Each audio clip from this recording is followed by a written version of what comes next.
Jusqu'à l'année dernière, l'Afrique du Sud est le seul pays africain à devenir membre permanent du G20, un bloc économique de 19 pays et de l'Union européenne qui représente environ 85% du PIB mondial et 75% du commerce mondial. Mais lors du sommet du G20 en Inde en 2023, l'Union africaine, qui représente 55 États membres du continent, a obtenu le statut de membre.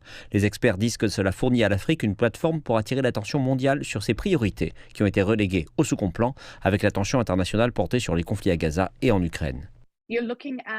Vous cherchez une réforme des institutions financières internationales, une augmentation de la production agricole, une transition énergétique juste et plus de commerce et d'investissement pour la zone de libre-échange continentale africaine, en particulier en ce qui concerne le lancement.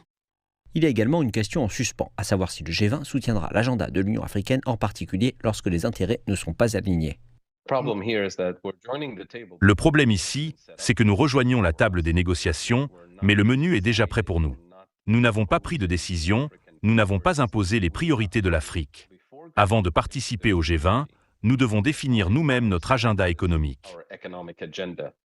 Avec 54 pays sur le continent, chacun ayant ses propres intérêts, on doute que l'UA puisse adopter une position commune pour ses membres sur les questions locales et mondiales. Il est difficile d'établir un ordre du jour basé sur ce consensus quand les pays ne peuvent pas faire confiance à ceux qui les représentent.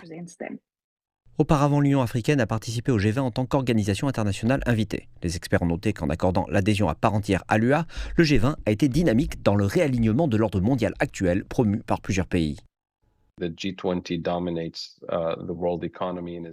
G20 domine l'économie mondiale et progressivement mis au défi par la plupart des pays du Sud global sous la direction des BRICS. Et les BRICS invitent de plus en plus les principaux acteurs du Sud global, en particulier les pays africains. Le succès de l'Union africaine au sommet de cette année dépendra probablement des engagements d'action eu égard à son agenda qu'elle recevra du G20.